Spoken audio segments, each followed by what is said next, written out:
got this old car, a hot rod, a serious piece of iron, a dual exhaust rumbler, a tire smoking, gear shifting, full bore screaming hunk of Detroit vintage technology, speeding my heart like a mainline shot of adrenaline every time I step on the gas. Alright guys, a little update here. I got all the holes, my spot weld holes drilled all the way along the top on the A pillar and the B pillar side, and the side there all along the bottom. And I got the spots ground down where they're gonna go, there and there. And I'm just about ready to tack it in place and test fit my door and fender. And this is the most frustrating part, you know, getting everything lined up. But I'll turn you guys back on when I get some little tack welds in there and get the door on. See you then. Alright fellas, I'm getting this tacked in place. I got a couple little tacks there and one there, just in there, to see if the door will fit good. And I put the rocker panel exactly back where the original rocker panel was, and we'll see how good it fits. And I also decided to strip some of this, the lower part of this passenger side door off, and this is looking real solid, not like the other side, so that's good. I'm glad I don't have to replace the door skins on lower door skin on this one. But I got a little work to do here. Easy little patch there, possible patch right there, and got a low spot, a little dent right there. But that's a simple little fix. Got the mounting holes for the old mirrors that I'm gonna hammer down and weld up, because I'm gonna go with the smaller mirrors. And it's looking pretty solid there, pretty straight. And I'm ready to put the door on and test it. So I'll update you guys in a little while. Put it on, and I got like a beautiful gap down here, but not so pretty gaps right there. Needs a little more work. Alright, as you can see, I got my fender on. I got my door on, and I got it shutting like new. As you can see here, shuts like brand new. And I'm really happy with how it's shutting. Got fairly decent gaps. Hits a little bit right there, but I'm not worried about it, because it was, as you can tell, it did that for years. And these trucks usually don't have very perfect alignment, and I'm not worried about it. It's not a show truck, but it looks good, you know. Got, yeah, fairly decent up here. Comes around pretty consistently the same. Right there hits just slightly, just enough to scratch the paint off. Not worried about that. It's a little tight there, but has about 1/16 of an inch gap. Comes down to about 1/8 inch. And pretty consistent. Down here it's real good. There it's good, and all the way down the rocker panel it looks real good too. It's about a 1/4 inch down there, and 1/4 inch on the side there too. But yeah, it's real good. And pretty straight down the side too. Pretty straight.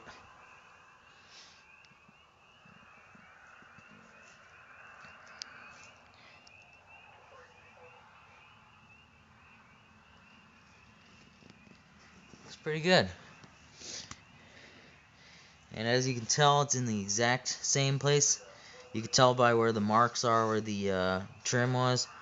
It's in the same place where the factory had it. And according to the GM assembly manuals for these 67 through 72 Chevrolet pickups, there is supposed to be a 1/4-inch gap right here.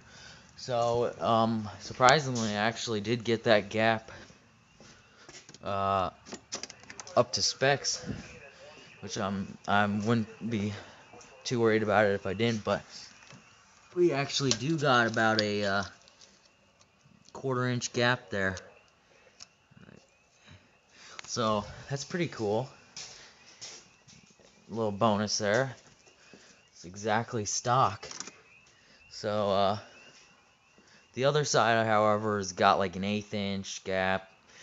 Not worried about it. Not a show truck. Just a nice driver.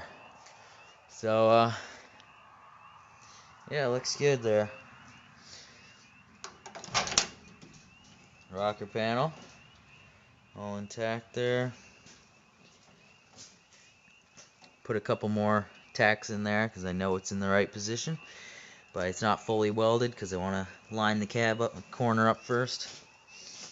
But I need to order that, and when I'm waiting for that to come in, I'm gonna be patching up some rust here and there in the cowl, floor, stuff like that. And once the cab corner's on, that'll be done for the metal work in the cab.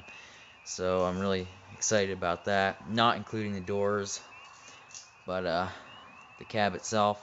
Then I can flip it over and paint the bottom side, and it's gonna be it's moving along quite well, I think. And got to get some more sand, do some more of this, clean the engine off some more, and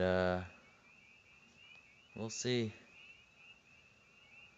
But it's pretty decent temperature out. I'm wearing short sleeves, as you can tell. And talk to you guys later on. See ya.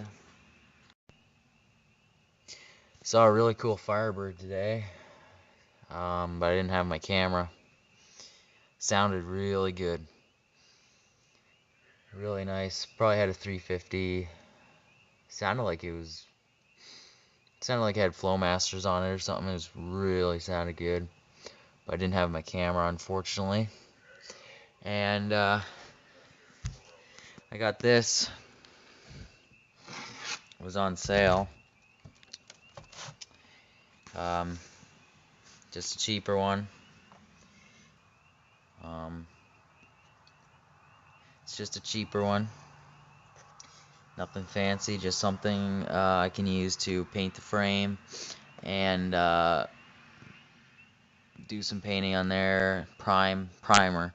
But I'll get a better gun when I do my final paint job. But this should be good for a while. Decent. A little better than Harbor Freight. But just a nice kit here. Pretty good quality. Just something I can use for doing some painting on the frame, some primer. You don't need anything fancy for that kind of stuff, but I definitely want to get a better gun when I do my final paint job. But it's decent quality. I think it'll do me good for painting the engine, the frame, all the little things, everything, and primer, and basically everything except the final paint job. Probably will get a better gun for that, but this is really decent quality. I'm happy with it. It's got the little touch-up gun here, with the little canister there, and the big gun. with the big canister there. It's got all the cleaning brushes. It's got the regulators. It's got a coupler there. Some toothpicks for cleaning it. And some little things here. Some filters, paint filters. Some more filters there. A wrench for the fittings. Some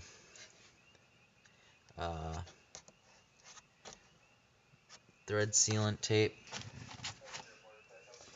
Yeah, it's real nice. I'm happy with it. It'll do me some good when I do some painting. But yeah, it's a pretty nice kit. I'm happy with it. Can't wait to try it out. I just gotta get some paint, and I gotta put this filter on the air compressor.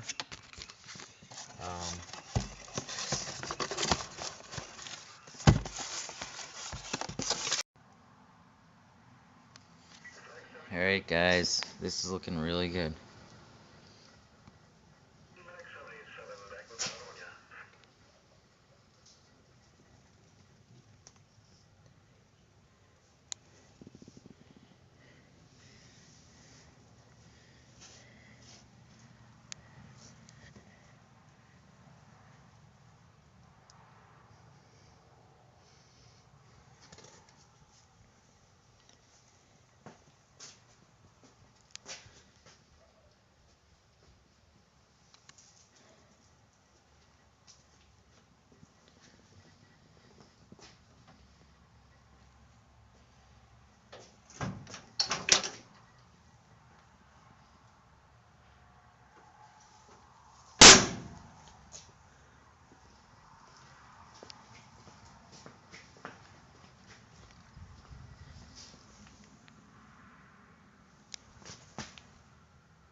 And I thought I'd add a cold start of this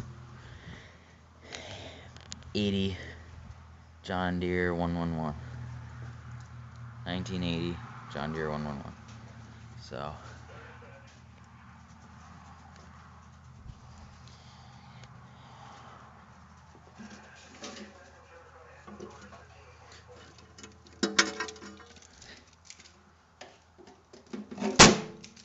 as you may notice, all the plow gear is off.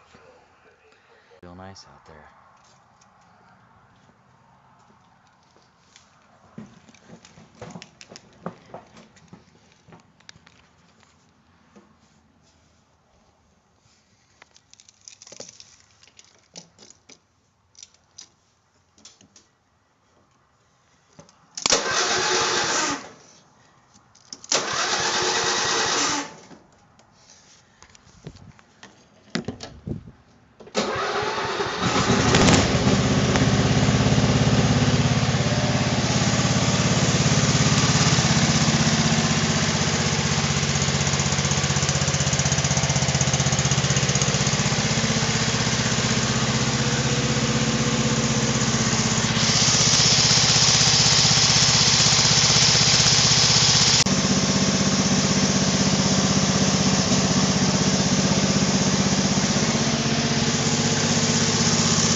I wonder what that stands for.